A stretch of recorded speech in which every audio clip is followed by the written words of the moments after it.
정전 70년 평화통일시민학교 오늘 3강 중에 마지막 강좌입니다. 3강. 여러분 힘찬 박수로 한번 시작해 보도록 하겠습니다. 예. 오늘은 3강이고요.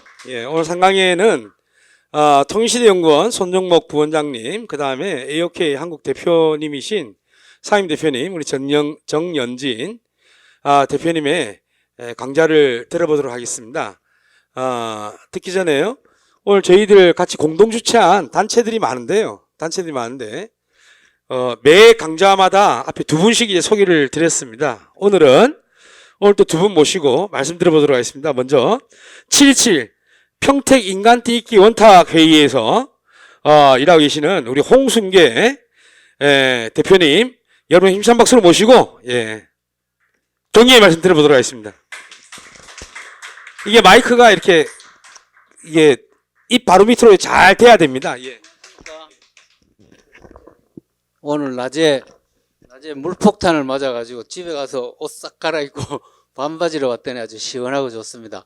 이렇게 비 많이 오는 날 이렇게 아주 교육 열기가 아주 뜨겁습니다. 저는 통일시대 회원입니다.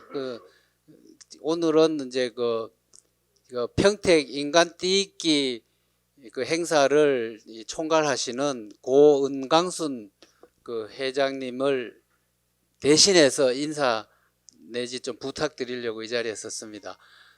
7월 27일 여기 오늘 주제가 이 정전 70주년 기념 이 종전 이제 운동 이걸 하는 것이니까 이 3회차 교육이 오늘 이제 마지막인데 마지막 한 번 더 남은 게 이제 현장 실습이잖아, 그죠?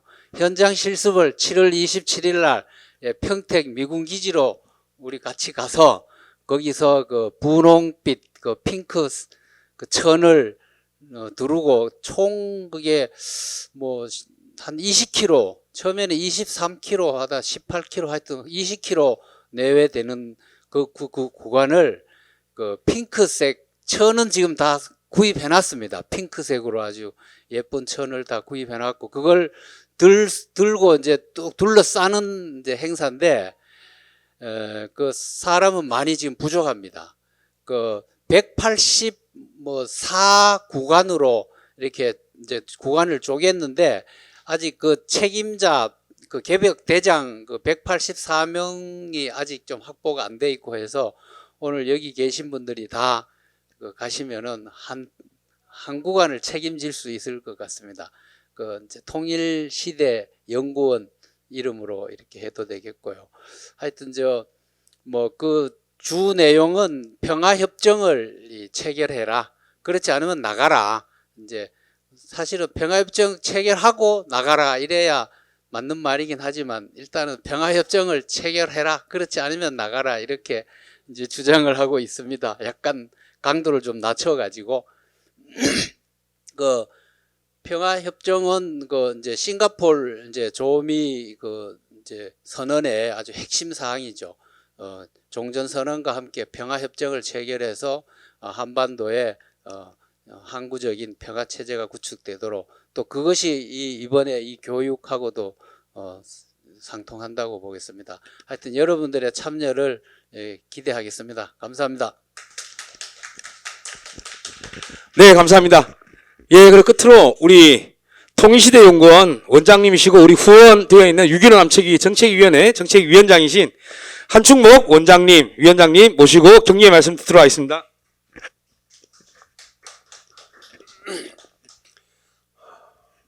너무나 반갑고요. 참 비가 추적 오는데 평화 통일이라는 내용으로 한 2시간 정도 공부하러 이곳까지 오셨다는 것만으로 여러분들은 이 시대 가장 훌륭하신 분들이다 이렇게 저는 생각합니다. 그리고 너무나 고맙기도 합니다. 예전 문익환 목사님께서 하신 말씀이 기억나는데요. 벽을 문으로 생각하고 두드리면 벽이 문처럼 열릴 거다. 그리고 길이 생긴다. 그 길을 통해서 선을 지우고 선을 넘으면 남북이 만날 수 있고 통일될 수 있다. 그렇게 말씀하셨어요. 그러시고 새처럼 날라서 평양을 가셨던 그런 기억이 납니다. 지금 이 시대에 아마 우리들 앞에 큰 벽들이 있죠. 미국이라는 벽이 있습니다. 윤석열이라는 벽이 있죠. 그 벽을 우리가 두드리고 두드려서 문을 내고 길을 내고 선을 넘는 그런 역할들을 저희들이 해야 된다 이렇게 생각합니다. 아마 그 일에 가장 앞에 여러분들이 서 있다 그렇게 생각합니다. 너무나 고맙습니다. 네, 안녕하세요. 서울시대 연구원사 손정봉입니다. 반갑습니다. 요 화면이 열리기 전에 먼저 기다리는 것도 지루하니까 한 가지만 여쭤볼게요. 오늘 제가 정전의 종식에 대해서 먼저 좀 말씀을 드릴 텐데, 정전과 평화의 관계, 또 통일과 평화의 관계, 이것에 대해서 어떻게 생각하시는지 한번 들어보고 싶어서요. 그 정전 체제가 종식이 되면 한반도에 항구적인 평화가 온다라고 생각하시는 분? 아무도 안 계세요?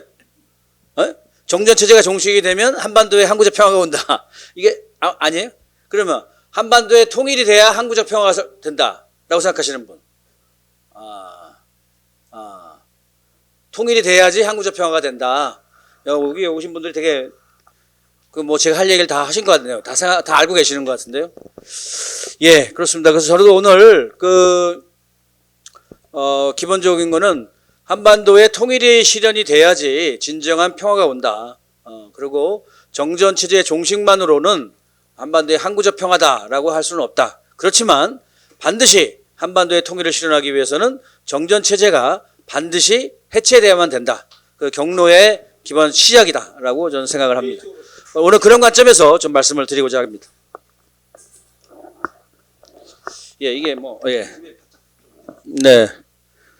요구가 많습니다. 예. 양이 좀 많아서요. 조금 빨리빨리 진행을 하겠습니다. 일단은 먼저 아까 좀 전에 말씀드렸다시피 정전 체제의 해체와 한반도 통일과의 상관관계에 대해서 좀 먼저 말씀을 드리고 넘어갈까 합니다. 정전 체제를 위한 정전 체제 해체를 위한 또는 분단 정전 체제 이렇게 또 표현하기도 하는데요. 사실 분단과 정전은 연관돼 있으면서도 구분되죠. 어쨌든 이게 지금 한꺼번에 묶여 있습니다. 한국 사회는 한반도 전체가 이 분단 정전 체제라고 하는 아주 골치 아픈 아주 착종된 이러한 그 모순된 체제가 아주 강고하게 결합이 되어 있는데요. 이것을 해체하기 위한 기본 정신은 뭐냐? 남북이 이미 합의했습니다. 제가 개인적으로 주장하는 것보다는 이미 남북이 합의한 우리 민족끼리죠. 그래서 이거는 실사 공동성명에서도 기본적으로 먼저 밝혀져 있습니다. 72년도죠. 자주적으로 외세의 간섭을 받지 말자. 그리고 평화적 방법으로 실현하자. 그리고 민족 대단결로 실현하자. 이 세 가지 원칙이 결국은 분단 체제, 정전 체제를 해체하는 기본 정신이다. 이렇게 정리가 되어 있고요.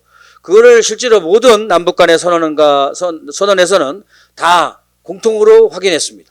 6.15 공동선언에서는 우리 민족끼리 서로 힘을 합쳐 자주적으로 해결해 나가자. 또 우리 민족끼리 뜻과 힘을 합치면 민족 번영의 시대, 자주통일의 새 시대를 열어나갈 수 있다. 그리고 또 끊어진 민족의 혈맹을 잇고 공동 번영과 자주통일의 미래를 앞당겨 나가자. 이게 모두 다가 민족 자주의 원칙, 또 우리 민족끼리의 원칙이죠. 이 우리 민족끼리의 원칙에 기초해서 실질적으로 정전체제, 분단체제를 해체해 나가야 된다는 겁니다.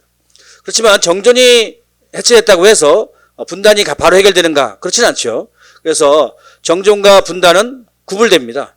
정전 문제는 결국 우리 민족 대 미국의 문제이고 외세의 문제이죠. 분단의 문제는 그런 전제 위에, 그 해결의 전제 위에서 외세의 지배와 간섭을 받지 않고 남북이 합의에 의해서 해결해 나가야 될 문제입니다. 결국은 이 정전과 분단을 잘 구분하면서도 정전 체제가 해체되는 것이 곧 분단 문제를 해결해 나가는 기본 방향이다. 이것이 우리 민족의 정신을 실현하는 과정이 아닌가 싶습니다. 그리고 이런 과정들이 결국은 민족 자주, 민족 대단결, 공존, 공영, 공리 원칙으로 정식화될 수 있을 것 같습니다.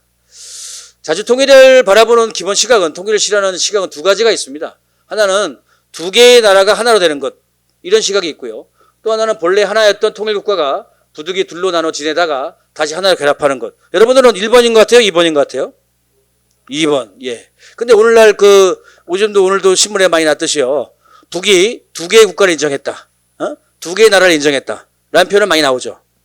북이 대한민국이라는 표현을 썼다고, 북이 사실상 두 개의 나라를 인정한 것이다. 이런, 신문이 오늘도 나왔죠. 어제도 나오고, 오늘도 나오고 그렇습니다. 어떻게 생각하십니까? 맞습니까? 개변적으로 생각합니다. 어쨌든, 기본적으로 한국의 많은 지식층들은 여전히, 한반도가 오랜 기간 분단되어 있다 보니까 두 개 나라, 이미 또 국제적으로도 유엔에 가입되어 있고 두 개의 나라가 가입되어 있기 때문에 마치 두 개의 나라로서 이미 인정이 되었다. 이게 공식화되어 있습니다. 그리고 많은 지식인들은 이 두 개의 나라를 하나로 결합하느냐 마느냐 문제는 추후의 문제다라고 생각하시는 분들이 많죠. 사실 그렇습니다. 그렇죠? 네. 그래서 이 문제를 명확하게 정리해내는 것이 정전체제를 해체시키고 한반도의 항구적인 평화, 영원한 평화, 안정적인 평화를 실현해나가는 기본 관점이다 이렇게 생각합니다. 맞습니다. 자주통일을 바라보는 기본 시각은 두 개의 나라가 하나로 결합되는 것이 아니고요.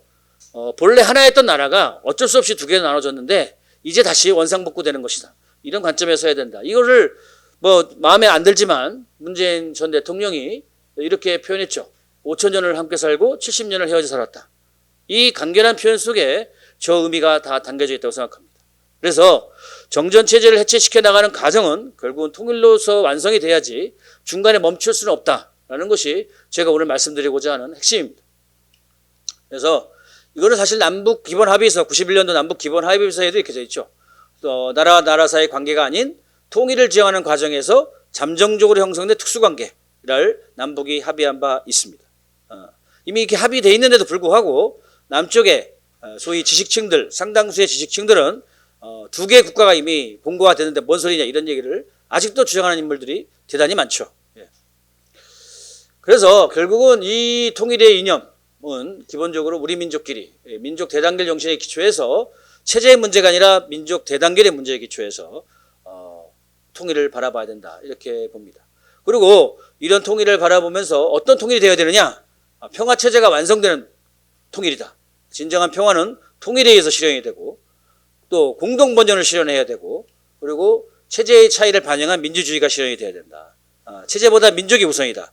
라는 이 세 가지 관점에 서서 통일을 실현시켜 나가야 된다. 이렇게 봅니다. 그래서 공동번영이 안 되면 또 평화체제가 완성이 안 되면 체제의 차이를 반영한 민주주의가 실현되지 않으면 통일은 제대로 이루어질 수도 없고 또 그런 통일은 사실 어떻게 보면 안 되게 나을 수도 있죠.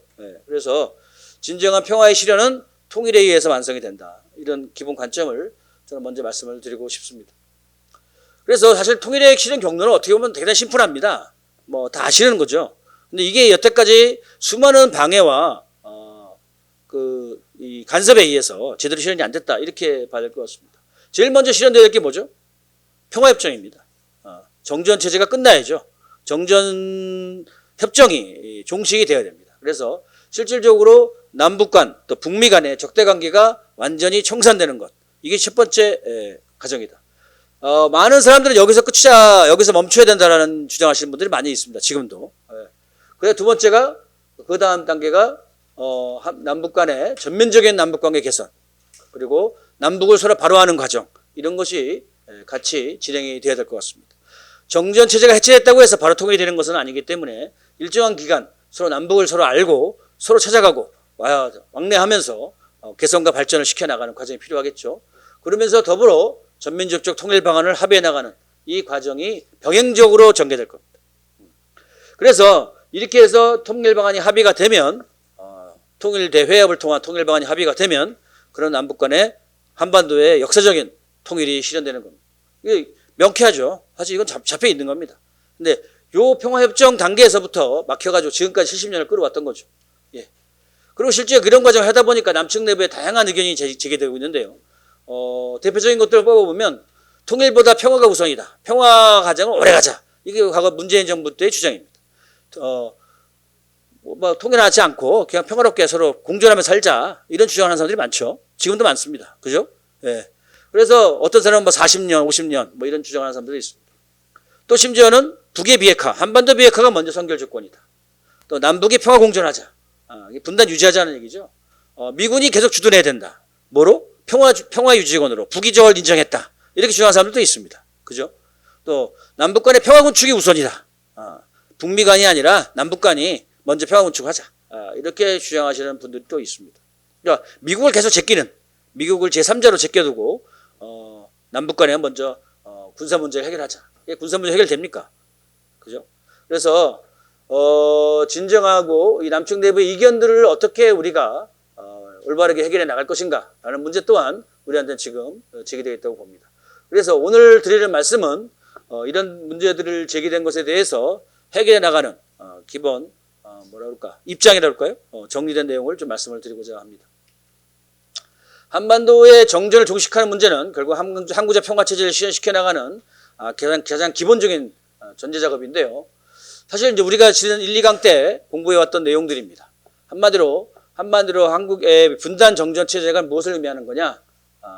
지금까지 한국에 있어서는 주권 제약의 친미 사회 체제가 바로 한반도의 정전 체제다. 이렇게 볼 수 있을 것 같습니다. 그래서 실질적으로 이 사상, 정치, 경제, 군사, 문화 전 영역에 걸쳐서 이 친미 사회 체제, 주권을 제약받은 친미 사회 체제를 형성시켜 왔던 과정이 지난 70년 역사적 과정입니다. 여기에 가장 기본 수단이 뭡니까? 사상적인 거죠. 반북 이데올로기, 북을 악마화하고 북 바로알기를 탄압하고 또 북을 혐오의 대상으로 넘기고 북은 대결해야 되고 붕괴의 대상이다 라고 하는 기본 인식들을 역사적 과정에서 끊임없이 반복적으로 수많은 이데올로기적 장치들을 통해서 언론이든 책이든 학교 교육이든 이런 걸 통해서 끊임없이 만들어 왔던 과정입니다. 그리고 그걸 대체하는 사상으로서 숙미 공미 사상, 사대주의 지배 사상을 만들어냈죠. 그리고 친일파가 이거를 담당해서 그들이 정치와 경제 또 군사 이런 데 중심적인 지위를 차지하면서 실질적인 기득권화, 지배 세력화가 됐죠. 그러면서 친미 예속적 정치 체제, 친미 예속적 군사 체제, 친미 예속적 경제 체제가 만들어지게 되고요. 미국을 비판하면 마치 북과 동조하는 것처럼 왜곡된 의식이 만연되면서 미국을 신성화시키고 미국이 가장 아름다운 나라인 것처럼 우리 머릿속에 끊임없이 인식되어 왔습니다. 지금도 사실은 미국이 저렇게 못된 짓을 많이 하는데도 불구하고 여전히 한국의 언론들이나 한국의 지배적인 주류들은 여전히 미국이 잘하고 있다라고 계속 주장하고 있고요. 러시아와 중국을 악마화시키고 북을 악마화시키는데 여념이 없습니다. 이런 과정들이 실질적으로 한국 사회를 지금까지 이어져 왔던 과정이고요. 실질적으로 미국의 이 힐러리가 지난 2013년 민주당 대선 후보로 나왔을 때 오바마하고 붙었을 때 그때 이런 얘기를 했었죠. 미국은 한반도의 통일을 바라지 않는다. 북한이 남북관계를 깨트릴 사고만 치지 않으면 된다라고 공개적으로 이렇게 언급을 한 겁니다. 미국의 의지이죠. 미국의 의지. 걔들은 통일을 원하지 않습니다. 그짐없이 남쪽을 지배하고 남쪽에서의 정치, 경제, 군사를 장악을 해서 끊임없이 자기 뜻대로 만들어 나가려고 하는 그런 의지가 그대로 간직되고 있는 것이고 지금도 역시 변함없이 그렇게 하고 있는 것이죠. 그런데 실제로 그런 과정에서 핵심적인 계기가 되는 게 바로 이 대북 적대 정책입니다. 보시다시피 383을 저기 땅에다 그렸어요. 미군 애들이 가가지고. 저게 383이 오늘날의 휴전선, 정전선 또는 분단선이 된 것이죠. 어쨌든 그런 과정에서 이 대북 적대 정책을 고리로 해서 주한미군을 통해서 군사권을 장악하고 그 군사권의 힘에 기반해서 한국의 정치, 경제, 사회 문화 전반에 결정적 영향을 미치게 됩니다. 그래서 미국이 실현을 위한 친일친미 예속체제를 만들어냈고요. 또 주일미군을 주둔시키는 명목이 되면서 일본의 정치, 경제, 군사, 사회 문화에 결정적 영향을 미치게 되고 그리고 일본에 대해서도 친미 예속체제를 구축하게 됩니다. 따라서 핵심은 뭡니까? 대북 적대입니다. 북이 남침한다. 북이 침략한다. 이걸 막아주기 위해서 평화군으로서 미군이 존재해야 되고 이것이 동북아에서 미군이 주둔하는 가장 근본 이유가 되고 따라서 대북 적대 정책을 폐지시킨다는 개념인 결국은 미국의 동북아 패권을 무너뜨리는 과정이 되는 것이기도 합니다.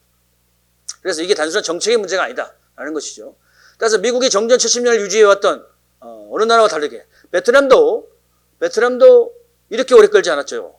베트남 전쟁이 끝난 이후에 수교하기까지 20년이 걸렸습니다. 20년. 예. 그런데요, 73년에 끝나고 75년에 베트남이 통일되고 나서 95년에 수교가 됐으니까 20년을 끌었는데요. 여기 70년을 그 몇 배 되는 3배 이상 되는 기간 동안을 끌고 간 거죠. 실질적으로 그렇게 한 목표는 뭐냐? 동북아의 패권 체제를 만들기 위해서고 실질적으로 북을 붕괴시키려고 했다는 겁니다. 북을 붕괴시키고 또 한국의 친일 친미 세력은 그를 통해서 미국에 기생해서 자신들의 지배적 지위를 계속 유지하려고 하는 그런 거죠. 그래서 사대주의를 계속 유포시켰던 거고요. 이 결과 한반도는 일상적으로 전쟁 위기가 일상화되었고 미국의 핵위협이 매일같이 가중되고 있고 따라서 핵심고리가 되는 적대정책 폐기야말로 미국의 동북아 패권 질서를 붕괴시키는 결정적인 고리다. 따라서 이 정전체제를 해체시키는 과정은 결국은 적대정책을 폐기시키는 것과 일치한다. 이렇게 봐야 될 것 같습니다. 실질적으로 요즘에 한국의 이런 여러 가지 군사적 위기, 전쟁 위기를 뭐라고 얘기합니까? 북이 핵으로 남쪽과 미국을 위협해서, 그죠? 방어적인 훈련을 한다. 이런 얘기를 하고 있습니다. 예. 근데요, 이거 완전히 본말이 뒤집힌 얘기죠. 그죠? 실질적으로 미국이 역사적으로 북에 대해서 끊임없는 핵위협을 가해왔기 때문에 한반도에 핵 문제가 발생한 겁니다. 이게 58년부터, 이게 정전협정 완전히 위반한 거죠. 58년부터 33년간 900개의 전술 핵무기를 배치를 했던 겁니다. 이게 왜 철수가 됐을까요? 미국이 갑자기 착해져서? 그건 아니죠. 소련이 무너지면서 소련에 가지고 있던 전술 핵무기가 해외로 빠져나갈 것을 우려한 미국이 그걸 막기 위해서 당시에 고르바초프 공산당 서기장과 당시에 레이건, 그죠? 레이건 대통령하고 전술 핵무기 감축 협정을 맺게 됩니다. 소련하고. 그 일환으로 해서 한반도에도 전술 핵무기를 철거시켰던 것이죠. 그렇지만 저거 역시도 91년도에 철거가 됐는데요. 저거 역시도 누구도 검증한 바는 없습니다. 그리고 그런 과정에서 미국은 이미 50년대 중반부터 54년부터 오키나와에 핵무기를 배치했고요. 한국에는 58년부터 그리고 75년에 9일간의 전쟁 계획, 선제 핵통격 계획을 세운 바가 있고요. 76년부터는 세계 최대 핵공격 훈련인 팀 스피릿 훈련을 시작을 해서 현재 2023년 현재까지도 매번 핵공격 훈련을 지금까지도 해오고 있습니다. 86년에는 중선자탄 랜스 미사일을 배치한 바가 있고요. 지금은 일본까지 끌어당겨 가지고 한미일의 군사 동맹화 그리고 대규모의 핵 확장 억제를 현재 전개하고 있습니다. 이렇게 끊임없이 미국이 대북 관계에 있어서 핵 위협을 가해왔기 때문에 북 입장에서도 이것을 대응하지 않을 수 없는 그런 상황이 됐던 것이고 그것이 결국은 북의 핵 개발로 이어졌던 겁니다. 북은 아시겠지만 89년까지 한반도의 비핵 평화지대를 끊임없이 제기해 왔습니다. 그래서 59년부터 핵무기 없는 아시아 평화지대 창설을 주장했고 또 76년에 조선반도 비핵지대화 그리고 이거를 아예 80년 당대회에서 아예 명기했죠. 목표로 명기했습니다. 고려민주연방공화국 통일공화국 방안에 비핵 평화지대화를 명기했죠. 86년에 비핵지대 평화지대를 창설할 때 대한 남북미 3자회담을 제안했는데요. 끊임없이 85년부터 연변 핵시설을 만들어놨는데 그때도 평화적인 핵개발이었다 이렇게 표현했음에도 불구하고 미국이 이걸 끊임없이 철거하라고 요구하면서 북이 공개적으로 얘기한 게 핵무기를 한반도에 철수하지 않으면 핵개발을 포기하지 않겠다라고 하면서 1989년부터 북미 간의 핵대결이 본격적으로 시작이 된 겁니다. 과정은 워낙 깁니다만 어쨌든 중요한 거는 그런 수많은 우여곡절 끝에 북이 2005년도에 핵보유를 선언을 했고 2013년에 모든 핵무기를 보유했다라고 그때 선언을 하죠. 핵의 소형화, 경량화, 다정화, 정밀화를 얘기했고요. 2017년 11월에 핵무력 완성을 선언하고 그리고 그때부터 2019년부터 다른 얘기가 나오기 시작합니다. 북에서도. 비핵이 빠집니다. 비핵 평화지대 안에서 한반도 평화지대 안으로 입장이 바뀌죠. 한마디로 북은 핵을 포기하지 않겠다라는 겁니다. 그래서 미국의 대북 적대정책 폐기가 없으면 한반도 비핵화도 없을 것이다 라고 2019년 12월 얘기했고요. 작년에는 핵무력을 법제화하기까지 이르렀습니다. 자, 이런 상태까지 이르렀습니다. 자, 그러니까 이 상황이 핵 문제와 평화협정 문제가 같이 결합되는 이런 양상을 보이고 있는 거죠. 그래서 항상 정전체제 해체 얘기를 하면 한반도 비핵화 얘기가 항상 따라붙게 됩니다. 그죠? 비핵화 문제가 항상 제기돼서 이게 항상 난점으로 제기되고 있어서 오늘 그 문제를 먼저 말씀을 드리고자 합니다. 한반도 비핵화의 핵심에서 과거 북의 핵무력이 약하거나 없었을 때는 한반도 비핵화 하면은 북의 비핵화입니다. 그죠? 북의 비핵화였습니다. 그래서 선 비핵화 후 평화협정. 윤석열의 지금 입장도 이겁니다. 그죠? 또 미국이 지금 주장하는 것도 사실상 이거죠. 선 비핵화 후 평화협정 하자는 겁니다. 그래서 선 비핵화를 명분으로 미국이 상시적인 핵위협을 가졌습니다. 그래서 이 비핵화가 사실상 94년도에 그 제네바 협정에서도 선 비핵화가 사실상 우선적으로 제기됐던 바이고요. 이 9.10 공성명은 국제적인 다자간 합의였었는데요. 이때 선 비핵화를 요구를 사실상 진행을 시킵니다. 북도 평화체제 실현을 위해서 먼저 이 평화협정 체결을 위해서 먼저 비핵화를 진행을 시키죠. 그래서 우여곡절 끝에 2007년도에 소위 2.13 합의, 13 합의 이런 것들을 통해서 북의 핵자료들 다 넘겨줍니다. 미국한테. 넘겨주는데 미국 애들이 어떻게 당했습니까? 너 또 숨겼지? 너 제출 안 한 거 있지? 너 이것도 뭐야? 이런 끊임없이 꼬투리를 잡고 끊임없이 문제 제기를 하죠. 예. 어쨌든 그런 과정에서 2008년도에 연변 원자로 냉각탑까지 폭파하는 단계까지 이르게 됩니다. 북이. 그리고 자료를 넘겨주고 근데 수만 페이지를 넘겨줬는데도 불구하고 미국은 끊임없이 북에 대해서 끊임없이 네가 속였다. 더 내놔라. 더 내놔라. 끊임없이 요구를 하죠. 북이 열받죠. 열받습니다. 북이 열받으니까 간 너 이 자식들아 이렇게 되는 겁니다. 그 과정에서 3년 동안 한 번도 평화체제에 관련된 회담은 열리지 않았습니다. 한 번도 경제 관계 정상화에 대한 회담은 열리지 않았습니다. 오로지 비핵화 이것만 갖고 끊임없이 진행을 시켰고 끊임없이 북에 대해서 요구를 했는데 미국이 북도 그 수많은 페이지의 자료들을 다 넘겨줬음에도 불구하고 아무런 성과가 나오지 않았죠. 오히려 2005년 9월 20일 날 방코델타 아시아은행에 대해서 미국 애들이 북의 자원을 오늘 요즘에 미국 러시아 자산을 동결하듯이 달러 자산을 동결해가지고 2,400만 불 동결해가지고 오히려 9.19 공동성명을 방해했습니다. 이행을 방해했죠. 결국은 선 비핵화 조치를 진행했지만 상호간의 불신과 오해가 깊어서 평화협정 논의 취소 안 되면서 2009년도에 사실상 파탄납니다. 2005년. 왜 이런 현상이 발생하느냐? 북미 간의 적대 관계이기 때문이다라는 겁니다. 북미 간의 이스라엘의 핵이나 인도의 핵은 미국한테 위협이 되지 않습니다. 파키스탄의 핵은. 또 중국과 러시아 핵은 북한테 위협이 되지 않습니다. 왜? 북중로는 서로 적대 관계가 아니기 때문에. 인도 역시 이스라엘도 역시 미국하고는 적대 관계가 아니기 때문에 그들이 핵을 가져도 큰 부담을 안 느껴요. 근데 북미 관계는 적대 관계이기 때문에 상호 핵을 가지면 상호 공격할 수 있다고 믿습니다. 그렇기 때문에 끊임없이 뒤통수를 친다고 믿었기 때문에 이게 비핵화가 제대로 진전이 되지 않았던 것이죠.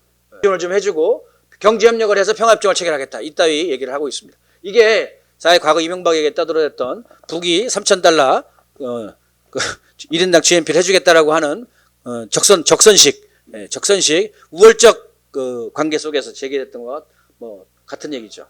이게 결국은 선 비핵화 후 평화협정 논리가 안 됐던 기본 배경입니다. 적대관계 청산이 없는 조건 하에서는 비핵화가 진행되지 않는다는 겁니다. 한반도 비핵화 두 번째 문제 과제에 있어서는 북미가 대등한 핵무력으로 동장했습니다. 이제 북이 2017년 11월 29일 화성 15형을 계기로 해서 핵무력 완성을 선언한 직후에 한반도의 비핵화는 북미 간 대등한 핵무력을 가지게 됐다. 이러면서 북미 간 균형 잡힌 비핵화를 해야 된다는 제기가 나오게 된 거죠. 한반도 비핵화의 문제는 북미 간에 동시에 진행해야 될 문제다. 다시 말해서 미국의 비핵화를 제기하게 된 겁니다. 미국의 비핵화가 왜 그럴까요? 왜? 그리고 이 비핵화의 방식도 선 적대관계 청산 후 비핵화로 이겨집니다. 다시 말해서 선 평화협정 후 비핵화 과정이 재개되는 것입니다. 그 방식은 핵군 추계 방식입니다. 왜 이렇게 될까요? 먼저 북의 입장에서는 이렇게 나오죠. 2010년, 2009년도 9.19 공동성명이 파탄난 뒤에 북에서는 핵 평화보장을 위한 한반도의 평화보장의 두 가지 방법을 얘기합니다. 핵무력의 무한대 확장으로 핵 억제력을 강화하는 냉전적 방법과 평화협정이 있다. 한반도의 평화보장의 두 가지 방법이 있다. 지금 보시면 아시겠지만 핵무력의 무한대 확장으로 이어지고 있는 냉전적 방법으로 한반도에 현재 전쟁이 발생하지 않고 있는 것입니다. 그죠? 평화협정 때문에 발생하지 않은 게 아니죠. 그리고 2015년 선평화협정을 공식적으로 북외무성이 제기를 합니다. 그래서 육제되면서 비핵화를 먼저 해보기도 했고 핵 문제와 평화보장 문제를 동시에 논의해보기도 했지만 모두 실패했다. 정전협정을 평화협정으로 바꾸는 것을 모든 문제에 선행시켜야 하는 것이 우리가 찾게 된 결론이다 라고 정리하게 됩니다. 왜? 적대관계 청산을 먼저 하는 것이 결국은 핵 문제를 풀어나가는 기본이다 라는 것을 이때 제기하게 된 것이죠. 그리고 북에 제정하는 한반도 비핵화의 문제 방안은 이겁니다. 2010 공식적으로 얘기하면 공식적으로 앤드류 김이라고 한미 워킹그룹의 초대 미국 쪽 대표 검은머리 미국인이죠. 네, 검은머리 양키입니다. 검은머리 양키가 와가지고 이렇게 얘기했어요. 북이 주장하는 북의 비핵화와 미국의 비핵화 개념이 달랐다. 북은 괌, 하와이 등 미국 내 전략 자산을 없애야 한다. 조선반도 비핵화라고 할 때 북남의 영향만이 아니라 조선반도를 겨냥하고 있는 주변으로부터의 모든 핵 위협면을 제거하는 것이다 라고 조선중앙통신이 공식적으로 2018년에 얘기한 겁니다. 이건 무슨 얘기냐? 미국의 미니트맨 3 대륙간 탄도미사일이 한반도 평양까지 날아오는데 얼마나 걸립니까? 30분 걸립니다. 30분. 30분이면 그냥 날아옵니다. 북이 마찬가지로 미국한테 쏘게 되면 워싱턴까지 11,000km인데요.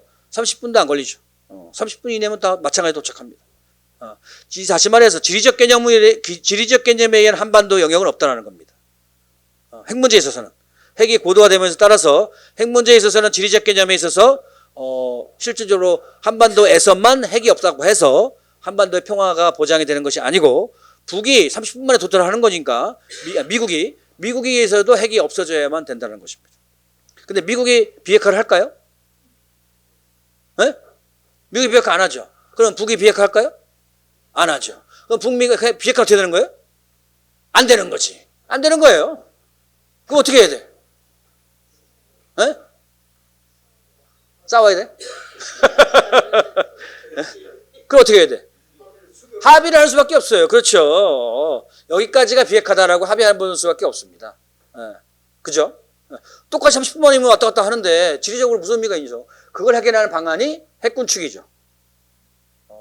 그걸 만들어 나가는 해결하는 방안이 핵군축입니다. 이 핵군축은 뭐요? 뭐가 전제가 되어야죠?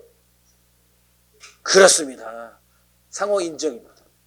상호 인정이 전제되지 않고선 핵군축을 할 수가 없습니다. 왜? 상호 사찰도 가야 되니까. 상호 사찰 가야 되는데 서로 적대국이 내 어떻게 시설을 저걸 하게 해. 상호 신뢰관계, 상호 적대관계가 해소가 돼야지 해결이 된다는 겁니다. 그래서 2019년 북에서도 저렇게 표현하죠. 미국이 세계적인 핵군축과 전파 방지를 위한 우리 노력에 찬물을 끼얹고 있다.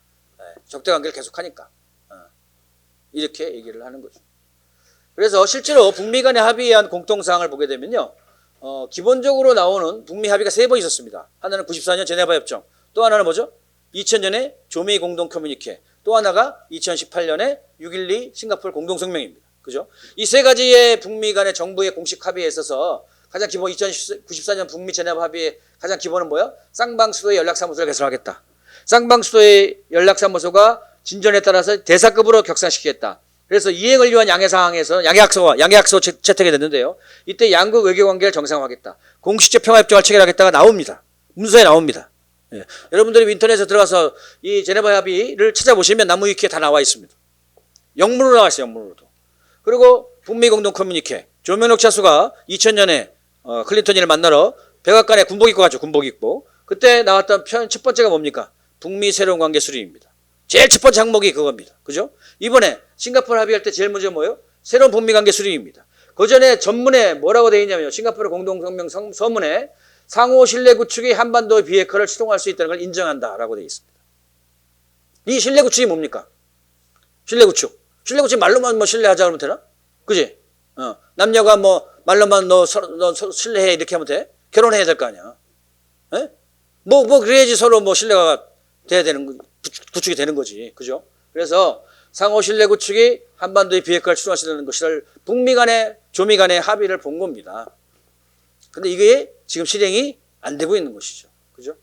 그래서 결국 정전체제 종식의 기본 방안은 뭐냐? 결국은 한반도의 선평화협정 후 비핵화로 나갈 수밖에 없는 현재의 구도가 형성이 되어 있다. 이렇게 봐야 될 것 같습니다. 한반도 평화협정은 분단 질서를 해체하는 결정적 계기가 될 것이고요. 한반도 평화협정에는 두 가지 이 한반도 평화체제를 만들려는 두 가지 과정이 있는데요. 하나는 한반도 평화협정이고 하나는 동북아 다자안보 회의입니다.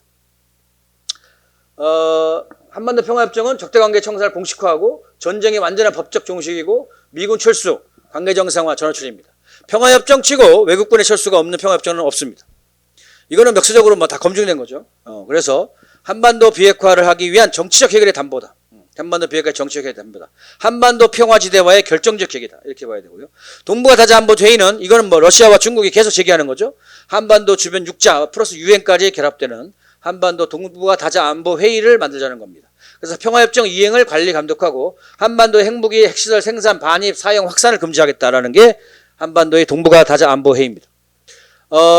자, 그런 과정에서 한국에서는 평화협정 관련돼서 여러 가지 제기가 나와 있습니다. 임동원 박사는 뭐래요? 평화협정을 남북평화협정 플러스 미중 유엔 보증. 통일연구원은 이 정부 통일시대연구원 아니에요. 통일시대연구원이 아니고 통일연구원. 예, 정부기관입니다. 예.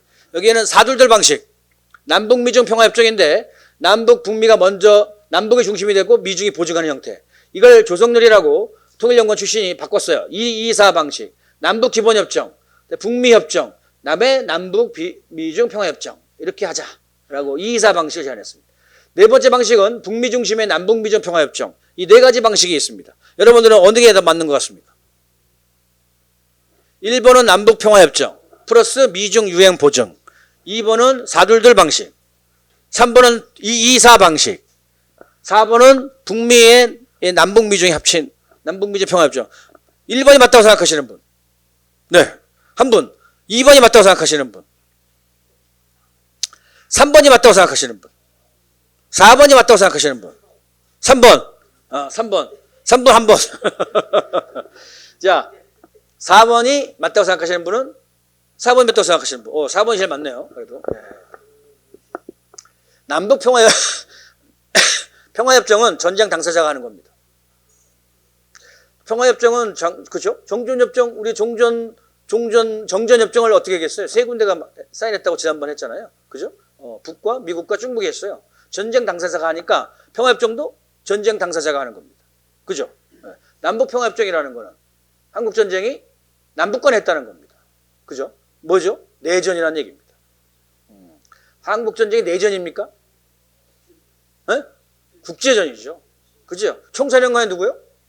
미국이잖아. 남쪽의 총사령관은 미국입니다. 메가더. 그죠? 네. 그러니까 한반도에 있어서 평화협정을 만들어 나간 주체에 있어서는 남북의 평화협정을 하는 것은 미국의 책임을 뒤로 빼는 겁니다. 우리가 아까도 얘기했듯이 친미 사회체제, 미국이 정전체제를 오랫동안 끌고 왔는데 미국이 빠진 평화협정, 미국이 후견인 평화협정은 아닌 것이죠. 그죠? 미국이 주체가 되는 평화협정이 돼야지 미국이 책임을 갖고 해결해 나가겠죠. 그죠? 그래서 결국은 전쟁 당사자는 누구였어요? 북과 미국이 중심이었고요. 거기에 중국이 결합됐고 또 뭐 여러 가지 연합군들이 있었지만 미국이 다 총사령관이었죠. 결국은 북미 중심의 남북미 중 평화협정으로 가게 될 것입니다. 이거는 뭐 이론적인 문제가 아니고 현실의 문제입니다. 힘의 관계의 문제이기도 하고. 그런 상태에서 평화협정 사례를 보시라도 그렇습니다. 베트남 평화협정은 73년 베트남 평화협정의 주체가 누굽니까? 사자 평화협정. 북베트남, 미국. 그죠? 이게 기본이죠. 북베트남과 미국이 기본입니다. 거기에 남베트남 정부와 그리고 흔히 여러분들이 베트콩 하는 남베트남 민족해방전선. 이게 사자 평화협정입니다. 결국 남쪽은 당시 베트남 남쪽은 어떻게 됐다? 이중 정부 상태였다. 두 개의 권력 상태였다라는 거죠. 이중 권력 상태였다. 그래서 남베트남 정부와 남베트남 민족해방전선이 평화협정의 주체가 됩니다. 아프가니스탄 평화협정은 2020년에 체결됐습니다. 누가 체결했어요? 미국하고 탈레반이 했죠. 그때 핵심 내용이 뭐죠? 베트남 평화협정 핵심 사항은 뭡니까? 6개월 내에 미국 철수입니다. 아프가니스탄 평화협정 핵심 사항은 뭡니까? 마찬가지로 1년 2개월 만에, 그러니까 2월 달이니까 1년 3개월이네. 1년 3개월 만에 15개월 내에 미군 철수입니다. 그래서 2020년 2월에 체결돼가지고 2021년 5월 달에 원래 전면적인 미군 철수를 하기로 합의를 봤는데요. 그때 바이든이 들어서면서 그걸 깰려고 그랬어요. 근데 트럼프가 잘한 게 뭡니까? 그걸 깰 것 같으니까 자기가 퇴임하기 전에 2020년 말에 아프가니스탄 병력을 2,500명으로 줄여버렸습니다. 2,500명 줄이니까 이거는 뭐 텔레반한테는 그냥 밥이죠, 밥. 에? 밥이야. 바이든이 돌아와서 이걸 깨려고 그러면 어떻게 해야 돼? 미군을 증파해야 돼요. 증파해서 다시 싸워야 돼. 그죠? 근데 미국 애들 힘이 없어. 거기다 우크라이나 문제도 예상이 되고 당시 코로나 발생하고 난리가 나니까 힘이 없어. 어떻게 돼? 결국은 문개국 개개다가 5월달 넘겨가지고, 그죠? 7월달 돼서 그때 탈레반이 너희들 평화협정을 어겼다. 우리는 총공세에 들어간다. 그래서 지방을 막 다 뒤집었고 카불로 진입한 것입니다. 공격에 들어가니까 얘네들이 불이 나게 어떻게? 헬기 타고 개하고 고양이만 데리고 사이공처럼 헬기 타고 도망갔죠. 이게 8월 15일입니다. 우리하고 똑같아요. 해방 날짜. 2021년 8월 15일. 미국 애들이 다 도망간 날입니다. 어쨌든 아프가니스탄 평화협정을 했습니다.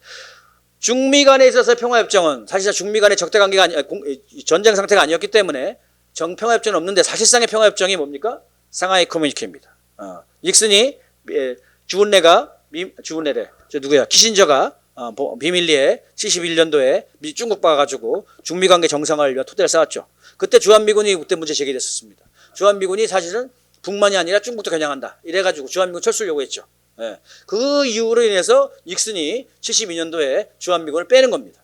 예. 그리고 그런 과정에서 박정희가 열받아가지고 난리 치면서 지가 핵개발하다가 어떻게 됐어요? 갔죠. 예. 먼 나라로 갔습니다. 그러니까 그때 상하이 커뮤니케에 있어서 유일하게 전쟁 없이 무력 대결 없이 유일하게 미군이 빠진 사례가 상하이 커뮤니케죠. 미군이 어디서 빠졌어요? 대만에서 빠진 겁니다. 대만에서 74년도에 미국의 강경 세력들이 닉슨을 갖다가 몰아내고 어떻게든 이거를 파괴시키려고 했는데 파괴가 안 되고 결국 이어졌다가 79년도에 가서야 실현이 되죠. 그래서 79년도 1월 1일 날 중미 간에 수교가 만들어지게 되고 중미 수교하자마자 대만에 있는 미군 사령부는 해산되고 미군은 철수합니다. 그래서 전쟁 없이 미군 철수한 사례는 대만에서의 사례죠. 대만에서의 사례. 물론 아직도 그게 제대로 마무리를 잘 안 돼가지고 지금도 저렇게 문제가 발생하고 있습니다만 그렇습니다. 평화협정의 핵심은 뭐냐? 결국은 외국군의 철수입니다. 이게 없는 평화협정은 안고 없는 찐빵입니다.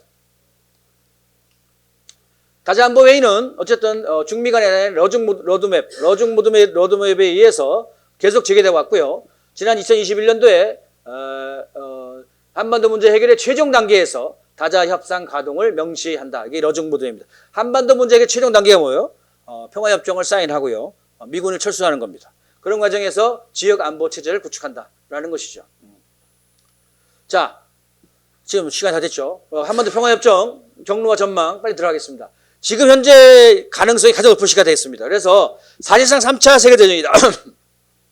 지금 군사대결이 우크라이나, 한반도, 대만에서 군사대결은 꼭 전쟁만 얘기하는 건 아닙니다. 전쟁에도 있고 전쟁 위에 조성되기도 하죠.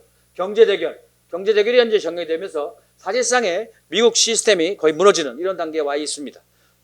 지난번에 유경환 선생이 워낙 잘 설명했기 때문에 상세한 건 생략하고요. 결국은 세계는 패권이 없는 다국가 세계질서로 갑니다. 주권국가 중심의 평등 호혜의 새로운 세계질서가 만들어지고 있습니다. 그래서 새로운 비미형 다자안보기구가 출현하고 있습니다. 뭐죠? 상하이협력기구와 그리고 브릭스입니다. 이 두 개의 기구가 아마 합쳐질 겁니다.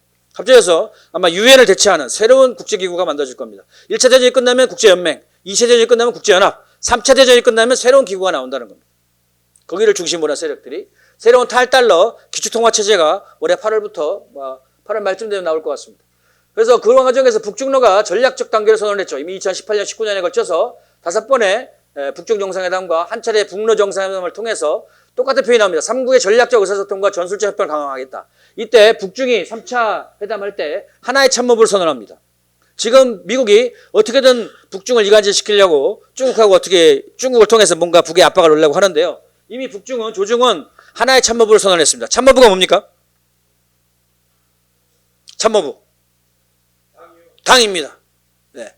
조선노동당과 북의 중국공산당이 하나의 당처럼 움직이겠다는 거예요. 하나의 당처럼. 이미 이렇게 선언을 한 겁니다. 그리고 그런 과정에서 시진핑 주석이 한반도 문제의 정치적 해결은 대세다라는 표현을 쓰게 되죠. 이 정치적 해결이 아까 말씀드린 그겁니다. 결국은 북미 간에 합의를 해서 한반도 비핵화 문제를 정치적으로 해결해야 된다는 겁니다. 이번에 시진핑이 김정은 위원장에 답장을 하면서 반도문제 정치적 해결 과정을 추동하겠다 이렇게 얘기하고요. 주북 러대사가 마체고라가 새로운 세계질서 수립 투쟁에 북과 러시아는 한 전호에 있다라고 공개적으로 천명을 하게 됐습니다. 북중러가 전략적 당을 공고했기 때문에 현재 미국 애들이 어떻게든 간에 이 세 나라를 이간질 시켜가지고 이번에 어떻게 좀 끊어보려고 하는데 이게 안 되고 있어요. 안 되고 있습니다. 미국 패권이 몰락이 가시화됐죠. 군사 패권이 무너지고 있고요. 경제 패권이 무너지고 있고 군사 패권, 경제 패권이 있어서 정치 패권을 합니다. 그래서 내정 간섭, 국제기구 주도, 국제 문정을 해왔는데요. 이게 다 이제 다 이제 어그러지고 있습니다.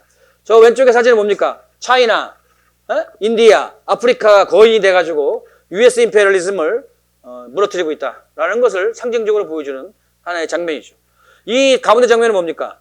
시진핑 주석과 빈살만 사우디 왕자가 국기를 놓고 앉아 이렇게 있는데 밑에 있는 이번에 블링컨이가 뒤에 뭐가 없지? 뭐가 없어요? 예, 완전 찬밥인 거예요. 이건 완전히 이건 회담도 아닌 거야. 정부는 제대로 격식을 안 갖춰주는 거죠. 사우디조차도. 사우디가 저러는데도 옛날 같으면 사우디 주어 팼을 텐데 못 패는 거예요. 이게 미국입니다. 오늘 이번에 중국 가서 저랬죠. 중국 가서도 완전 하대하고 이번에 제넌 앨린이 엊그저께 그 중국의 부총리를 만나는데 리펑 부총리를 만나는데 저렇게 막 굽신굽신을 대여섯 번 해요. 그래서 미국 애들이 뭐라 그래? 미국 애들이 그 강경 보수 세력이 뭐라 그럽니까? 미국 애들은 어디 가서 절하지 않는다. 근데 이게 완전히 절을 하고 앉아있으니까 한심한 거죠. 그죠? 미국 애들이 바이든이 뭐라 했어요? 우크라이나 나토 가입 안 된다고 그랬습니다. 웃긴 거죠. 이제 옛날에는 나토 가입 시켜도 설쳐됐는데 나토 가입 안 된다는 건 미국, 러시아 요구를 들어주는 거죠. 또 이거는 뭡니까? 이란의 핵 합의가 임박했습니다. 또 하나는 뭡니까? 북일 정상 필요성이 또 언급이 되고 있습니다. 이렇게 되는데도 불구하고 또 미국은 우크라이나 집속탕제권, 폴란드 미의 핵무기 배치하고 기시다 납치 문제 조건에 장애 조성을 해서 실질적으로 이런 미국이 이중 태도를 지금은 보이고 있다. 왔다 갔다 하고 있다. 미국은 그러나 정치적 내전 상태입니다. 자, 아시겠지만 여기에 로버트 케네디 주니어까지 들어갔어요. 그래서 미국이 이거 유고슬라비아잖아요. 유고슬라비아. 내후년 갖추면서 유고슬라비아 어떻게 됐습니까? 7개 나라로 쪼개졌죠. 7개 나라로 쪼개졌습니다. 자, 그런 과정에서 트럼프가 지난 2021년 재선되면 24시간 내에 북과 테이블에 앉으겠다. 끝없는 전쟁을 종식시키겠다. 해외 주둔 미국을 기화시키겠다라고 한 게 미국의 트럼프의 대선 공약입니다. 이번에 로버트 케네디 주니어, 존 F 케네디 조카죠. 이 사람도 민주당 후보로 나왔는데요. 미국이 대외 정치 실패했고 우크라이나 중단하고 미군 기지를 철수하겠다라고 공개적으로 이번에 선거 공약으로 내걸었습니다. 결국은 우리는 바이든만 안 되면 돼. 그죠? 예, 우리는 바이든만 안 되면 돼. 트럼프가 되든 케네디가 되든 둘 중에 하나만 되면 되는 거예요. 그죠? 예. 평화협정에 대해서 이번에 미국 애들이 나오고 있습니다. 특히 리처드 하스 CFR 미 외교협회입니다. 얘가 트럼프 때는 무지하게 대북 강경치를 주장했던 애예요. 근데 이게 뭐라 그래요? 제재 해제하고 핵 군축하자라고 합니다. 제재 해제하고 핵 군축하자. 이런 얘기. 나머지 다 비슷한 얘기입니다. 그런 과정에서 평화협정이야말로 북과 핵전쟁을 막을 빛의 계다라고 미국의 이제 군사 쪽에서 나오기 시작했죠. 핵탄두가 소형화돼서 유력 타격 능력을 보유했다. 한반도 평화협정 경로 마지막입니다. 자, 한반도 평화협정 경로는 현식의 한반도 평화협정 과거와 다르다. 한반도 평화협정은 미국의 패권이 사실상 몰락하는 것입니다. 그리고 현재 한반도 평화협정은 한반도만의 문제가 아니고 우크라이나 문제, 대만 문제, 조중로가 하나로 연결되어 있기 때문에요. 우크라이나 대만 문제와 연결되어 있습니다. 그래서 이 해결 과정과 긴밀히 연계되면 전개될 것입니다. 우크라이나 해결 과정은 한반도 문제 해결 과정과 연결될 겁니다. 대만 문제와 마찬가지입니다. 따라서 어느 하나만 먼저 해결되지 않을 겁니다. 방법은 무력대거리 기본이고요. 무력대거리 전쟁으로 갈 거냐 아니면 대화로 갈 거냐가 결정할 겁니다. 무력 충돌 방식도 요즘에 이번에 북이 뭐라고 그래요 지금? 핵전략 잠수함 온다고 하니까 일촉즉발의 위기 상태다. 핵 충돌 위기에 문호구에 서 있다라고 어제 얘기했죠. 네. 그만큼 심각한 상황인데요. 미국이 과연 할 수 있을지는 모르겠어요. 왜냐하면 미국은 2개의 전쟁을 수행이 불가능하다고 미국 자체가 평가를 하고 있습니다. 미국 자체가 누구지 걔들? 헤리티지가 그렇게 얘기하고 있죠. 그리고 적대정책 폐지 실질 행동 조치를 취하면 됩니다. 적대정책 폐지 실질 행동 조치를 취하고 핵 전략 자산을 전개를 중단하면 대화가 실현됩니다. 요 조치를 취하면 무력대거리 이제 끝나면서 평화협정으로 나갈 거고요. 그렇지 않고 미국 애들이 계속 제기하면 무력 충돌로 갈 소지도 충분히 있습니다. 평화협정의 전망을 보면 저는 2025년 안에 끝난다고 봅니다. 2025년 안에 평화협정이 체결될 걸 결정적 시기에 왔다 이라고 봅니다. 미국 패권이 결정적 추락기고요. 그래서 우크라이나 패배는 확정적입니다. 대중 경제 분리는 실패했어요. 이번 디리스킹 얘기하고 있죠. 달러 패권이 몰락하면서 한반도 대만 문제도 해결될 시기에 가까워왔습니다. 미국 대선이 내년입니다. 2016년 미 대선할 때 그때 누가 박근혜가 미국한테 버림을 받았죠. 네, 계기다가 개성공단 해산하고 난리치다가 미국한테 버림받았습니다. 미 대선이 내년입니다. 정치적 분열이 절정에 달할 거고요. 미국이 돈이 없어가지고 해외 지난번 유경환 선생이 얘기했듯이 해외 군사기지를 유지하기 어렵습니다. 나토가 분열되고 있습니다.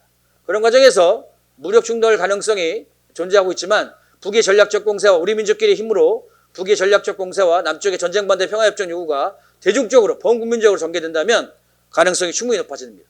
그래서 이번에 평택 뛰기도 의미가 있습니다. 그래서 2024년 윤석열 정권을 반드시 패배시켜야 됩니다. 총선에서. 이건 무조건이에요. 무조건. 네. 미 대선 시기 정치 분열이 고도화되고 있고 그러면서 평화협정 요구가 내년 되면 더욱더 전면화될 거라고 봅니다. 그런 과정에서 우리는 당연히 한국의 자주적 민주정부 출연을 해야 되겠죠. 그래야 평화협정에 참여할 겁니다. 만약에 물론 미국이 윤석열 정부가 있다 하더라도 제껴버리고 과거 이승만 때 했듯이 이승만이가 전쟁 계속 수행을 주장하니까 이승만이 제끼고 3자가 평화협정 정전협정 한 거 아니에요. 그러니까 어쨌든 이 자주적 민주정부 출연이 먼저 될 것인지 평화협정이 먼저 될 것인지는 우리 국민들의 노력 여하에 달려있다고 봅니다. 그래서 어쨌든 한반도 평화협정 체결의 역사적 결절점에 들어섰다. 지금. 그래서 우리가 3년 내에 이걸 끝낼 수 있도록 우리 모두가 힘을 모아서 평화협정 체결에 나서야 될 때라고 봅니다. 예, 감사합니다.